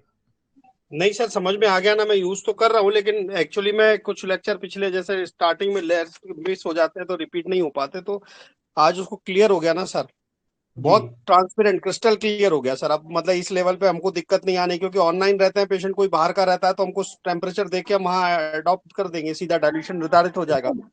बिल्कुल, यही तो चीज है ना। देखो समझने वाले बहुत समझ रहे हैं राकेश सर, लेकिन जो जी नहीं समझ रहे हैं ना, वो देखो कैसी नादानियां करते हैं सर। बड़ा नहीं बुरा नहीं सर। लगता है यार, क्या करें। जी ठीक। अभी ये मतलब इसलिए आया कि सर एक नेचुरल टॉनिक पेट के लेवल पे मैंने फिफ्थ डाइल्यूशन दिया है C10 जैसे अभी सेकंड तक दे रहा था, रिजल्ट नहीं, जैसे ही फिफ्थ में गया ना सर, जी पूरा पेशेंट का मतलब उसने परगेशन ऐसा कराया कि पेशेंट कहता है कि साहब इतना परगेशन नहीं हुआ मेरे को, और स्टूल सॉफ्ट हो जी। गया पूरा, हार्ड स्टूल, अब फिफ्थ डाइल्यूशन। अब आप बिल्कुल, और इसीलिए मैं कहता हूँ S1/30 में सबको दो। आज की जी वर्तमान परिस्थिति में फैटी लिवर, आपको मैं बता रहा हूँ राकेश सर, बोलना नहीं चाहिए, हजम नहीं जी हो रहा, ये मैं जी राकेश राव के लिए रख रहा हूँ। S1 जी स्लाव को 30 में देने पर सिंगल मेडिसिन से मैंने फैटी लिवर ठीक किया 11 out of 11, single medicine S1 और स्लास 30 के 10 ड्रॉप नाइट में। आप देकर जी। देखिए फैटी लिवर पर। ठीक नहीं है मैं दे रहा हूँ ना सर, उसको रिजल्ट तो बहुत बढ़िया है, और जी। पेशेंट काफी मतलब इवन सर आप बताए रोमेटॉइड में पेन में काम कर रहा है वो, हम्म, रोमेटॉइड में काम करता है सर। लीवर से इंसुलिन जी ग्रोथ फैक्टर को स्टिमुलेट कर देता है सर, मैंने ये भी अच्छा। देखा है। जी जी, बहुत बढ़िया रिजल्ट आ रहे हैं ये नई उसके। चीज बताया सर आपने तो। जी जी Mulla sir, doctor Abdul Rauf Mulla sir, Abdul Rauf Mulla sir. Good evening sir. Good evening sir. तो आज के लेक्चर में बहुत सारी चीजें है ना, हाई पोटेंसी की खुली आज हमारे। हाँ जी सर, अभी देखते जाओ, अभी बहुत सारी जी चीजें ऐसी मालूम पड़ेगी ना कि जी आपके जी हाथ ऑटोमेटिक चलेंगे मुल्ला सर, कि आपको यही देना तो वही निकालोगे आप, क्योंकि आपका बिल्कुल माइंड कॉन्सेप्ट क्लियर हो जाएगा। ठीक है, बराबर वो कौन सही है। क्या बोलता है उससे कोई मतलब, कौन टीचर नहीं क्या बोलता है 191, आप सबको सुन लो, लेकिन बराबर करो अपने दिल के साथ। जब आपको बिल्कुल लगता है ना कि मुझे यहाँ पर इससे मिलेगा, तो डेफिनेट उसी से मिलेगा, आप लाख कोशिश कर बिल्कुल लो। जी बिल्कुल बिल्कुल। जी। सर एक बात पूछनी थी, अपने जो महाराष्ट्र का ग्रुप है ना, हाँ हाँ तो उसके साथ में डिस्कशन के लिए मैंने अपना टेलीग्राम पे एक मैसेज डाला था, तो थोड़ा आपका सर, ऐड करेंगे। वो ग्रुप वाले जो है केवल जी एरिया वाइज है। ठीक अच्छा है, अच्छा। एरिया वाइज है, तो वो केवल अच्छा महाराष्ट्र को अडॉप्ट करते हैं, गुजरात वाले गुजरात, आपके एरिया में बना लो ना, क्या दिक्कत है यार। आप महाराष्ट्र में 8-15 महाराष्ट्र नहीं नहीं महाराष्ट्र में ही महाराष्ट्र, हूँ। ठीक है, मैं बोल दूंगा उनको। ठीक है चलेगा ना, चलेगा जी चलेगा, ओके थैंक यू जी। सर। Okay sir. जी okay. Ramehar Singh ji, doctor Ramehar Singh ji, doctor Ramehar Singh ji. प्रणाम सर। जी नमस्ते सर। सर एक फीडबैक देना था। जी सर। एक पेशेंट है, वो लगभग आजीवन से नजले से परेशान है। जी तो उसको मैंने आपका जो आपने जो प्रसाद दिया हमें, कैप्टा प्रसाद, उस प्रसाद में जो आर्टिकेरिया फार्मूला है जी वो दिया 1 टाइम OD, जी और वायरल वायरल वाला दिया, ऑल वायरल फीवर। जी और हाई फीवर वाला दिया, हम्म, तो ये दोनों 3 टाइम दिए, हाई फीवर और वायरल, तो उसको आराम नहीं मिला। हम्म, जैसे ही उनको 2 टाइम किया गया, और साथ में S1 C1 F1 A1 और RE दी गई, तो थर्ड डायल्यूशन में, तो आज 8 दिन हुए हैं, तो आजीवन का नजला बंद हो चुका है sir. Sir F1 C1 A1 F1 RE तो मैंने स्टार्टिंग से बताया, it's a miracle, it's a magic of doctor मोती, बहुत बड़ा मैजिक जी। 3 टाइम दिया तो बंद नहीं हुआ सर, वो कुछ टाइम 3 टाइम दिया, तो जैसे ही 2 टाइम किया तो वो बंद हो गया बिल्कुल। बहुत अच्छा है सर, बहुत बढ़िया। थैंक यू सर, आपका बहुत बहुत धन्यवाद। जी विनीत सर, विनीत कुमार गोयल सर। जी जितेंद्र सर, इसके बाद आपका नंबर है। जी गोयल सर। सर एक पेशेंट था, वो जी वहां से फॉरेन से आया था सर, वो यूएस से। तो जी एक तो सर उसकी एज है 43 और उसका जी वेट है 135 के अराउंड। जी तो उसको सर स्लीप एपनिया की प्रॉब्लम है, जी यानी कि वो लेटता है तो सफोकेशन फील होती है और वो बोलता है कि प्रॉपर ब्रीथिंग नहीं हो रही है। जी। और एक उसको स्किन पे ना सर वो वाइट वाइट वो हो गए बॉयज। दूसरा उनको हम्म पाइल्स भी है, हाइपोथायरॉयडिज्म भी है। तो मैंने हम्म उनको ये बोला कि मैंने तो सर ये सजेस्ट मैं सोचा था कि एक तो C3 ऑर्गेनो बूस्टर उनको दूं मैं, हम्म, प्लस जो स्किन ड्रॉप्स हैं। बिल्कुल दे सकते हो। तो सर ये स्लीप एपनिया में क्या चीज सर लेंगे? स्लीप एपनिया का मतलब होता है सर जी। नेगेटिविटी। आप ओके सर। सारी चीज नेगेटिव में जाइए आप, ठीक है। Okay sir. आप हर चीज का प्रोटोकॉल, जैसे आप कुछ मत करिए, आप वाई का 1000 दे दीजिए, 2 या 3 डोज, ठीक है। आप ओके। मुझे 7 दिन बाद बताइएगा कैसा फील कर रहा है, अच्छा ठीक है। ये सर ये बोल रहे हैं कि हमें 3 महीने की मेडिसिन दे दीजिए, तो हम फिर वहीं वहीं जाके लेंगे यूएस। आप मुझे सारा व्हाट्सएप पे सिम्टम भेजो, जी। मैं आपको एक पूरा चैनल बना के देता हूँ कैसे उसको बना के देना है, ठीक है। अच्छा अच्छा। पूरा हिस्ट्री देना उसका, एज, वेट, हाइट, ठीक है, ओके। और कब से है। तो मैं आपको पूरा एक चैनल बना दूंगा, उस चैनल पे फर्स्ट मंथ में क्या देना, सेकंड में क्या देना, थर्ड में क्या देना, और जब जी फीडबैक आए ग्रुप में डालना कि मैंने ऐसा चैनल बनाया था, ठीक है, श्योर सर। और इसके आधार पर मुझे रिजल्ट मिला है, ठीक है। या हाँ, सर उनके साथ एक प्रॉब्लम हो रहा है, वो ना नॉन वेज और ड्रिंक बहुत लेते हैं। तो मैंने बस उनको यही कहा था कि सर ये यही कम तो करना बात पड़ेगा। सर, मैं इसीलिए आपसे पूछा कि उसका नर्वस सिस्टम कितना एक्टिवेट है, देख लो आप, हाँ जी। ठीक है। हाँ नॉर्वेज से आपने पूरा हार्मोनल सिस्टम को डिस्टर्ब कर दिया, जी ठीक है, और आप अल्कोहल ले रहे हो तो पूरा नर्वस सिस्टम आपका वर्क नहीं कर रहा, ठीक है, जी। पूरा नेगेटिविटी हो गया बॉडी में, तो स्लीप एपनिया क्यों नहीं होगा, ठीक है। अच्छा। बिल्कुल तो, होगा, तो 100% होगा। सर जब ये हम ट्रीटमेंट स्टार्ट करेंगे तो इनको ये उसके लिए कह दूं कि ये दोनों चीजें अवॉइड करें। बिल्कुल करना पड़ेगा भाई, कम करना ओके सर। पड़ेगा, ठीक है। ओके। जी थैंक यू सर। जी जी जितेंद्र सर, जितेंद्र सर। प्रणाम गुरुदेव। जी गुरुदेव, कहिए। गुरुदेव एक एडवाइस लेनी थी आज। हाँ अरे साहब बोलिए। गुरुदेव एक लेडी पेशेंट है, 10 साल पहले लड़की पैदा हुई थी, उसके बाद से उन्हें प्रोलैप्स ऑफ यूट्रस की प्रॉब्लम हो गई है। हाँ और मैं डिसाइड नहीं कर पा रहा हूँ गुरुदेव क्या किया जाए। 4 महीने पहले उन्होंने मेरे से 1 महीने का ट्रीटमेंट लिया था, हम्म तो उन्हें कुछ रिलीफ आया था 19-20। फिर वो हम्म। किसी एलोपैथ के पास चले गए, आज उनका कॉल आया, वो कल दोबारा से मेडिसिन लेने आएंगे। सर आपने क्या प्रोटोकॉल दिया था? सर मैंने उन्हें जब उस टाइम पे दिया था C1 C2 का ऑर्गेनो बूस्टर अल्टरनेट करके। कंटिन्यू कर दो D4 में, 2 महीने D4, 2 महीने D5, 2 महीने D6, उसके बाद ल्यूकोवेजानल वॉश, याद है आपको? जी है ना। और तीसरा इसे पॉजिटिव में देना है, C4 F1 A1 S1 AB। वहां पर प्रोलैप्स ऑफ यूट्रस क्यों हो रहा है? ब्रॉड लिगामेंट और राउंड लिगामेंट लूज हो गया, करेक्ट। जी तो अब मसल्स को स्ट्रेंथ देना है, क्या दोगे आप? कैल्शियम को भेजो अंदर, स्ट्राइक कराओ और प्रोटीन डाइट कराओ उसकी, ठीक है। ठीक है सर। ठीक है। और दूसरी ठीक। चीज, उसके सिर के नीचे नीचे रखना है, और जो उसका पैर है 2 ईंटें लगाकर ऊपर रखना है, ताकि ये अंदर की तरफ रहे। और जब तक हमारा प्रोटीन मेटाबॉलिज्म, जो मसल्स के स्ट्रेंथ है उसको बना दो आप, बस मसल्स के जी स्ट्रेंथ को बढ़ा दो, ऑटोमेटिक प्रोलैप्स ऑफ यूट्रस दूर हो जाता है, ठीक है। ठीक है गुरुदेव। एक ये पूछना था गुरुदेव, इन्हें जॉइंट्स पेन में भी दिक्कत है, तो C4 जैसे मैं GT में डाल के दूंगा S5 C4 आदि, तो क्या C4 फिर अलग से भी देने की जरूरत पड़ेगी? वो दे रहे हो तो बस आप कोई दिक्कत नहीं है, वो दे दो। C4 तो मेन है। ठीक है गुरुदेव, धन्यवाद गुरुदेव। जी जी धन सर। जी नवल चौधरी सर। चौधरी सर। हाँ, good evening sir. Good evening Chaudhary sir.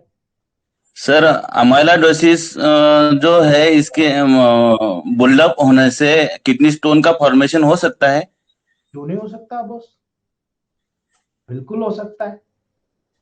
देखो किडनी स्टोन का मेनली फंक्शन कब होता है, जब विटामिन ए की कमी होती है। आपकी बॉडी में विटामिन ए कम हो गया, डेफिनेटली मान के चलो बॉडी की जितनी भी एपिथेलियल सेल्स होती है वो रफ हो जाती है। और ऐसी कंडीशन में जब रफ होगी तो टूटेगा, और टूटेगा तो ग्रेन्युलेशन टिश्यू फॉर्मेशन होगा, उसके ऊपर कैल्शियम का डिपोजिशन होगा, डेफिनेटली स्टोन का। तो वहां तो प्रोटीन तो मेनली किडनी में क्या होता है, प्रोटीन तो मेनली इन्वॉल्व होगा उसमें। ठीक है, बिल्कुल हो सकता है सर। जी सर। है ना, बिल्कुल। आप जी S6 सर, को देखो, देखो आप यहाँ लिखा हुआ है S6-200, बिल्कुल जी दे सर। दो, 100% क्यूर होगा। ठीक है, ठीक है ओके दोस्तों। Sir, okay, thank you sir. जी ओके, आज हम ये रखते हैं ना।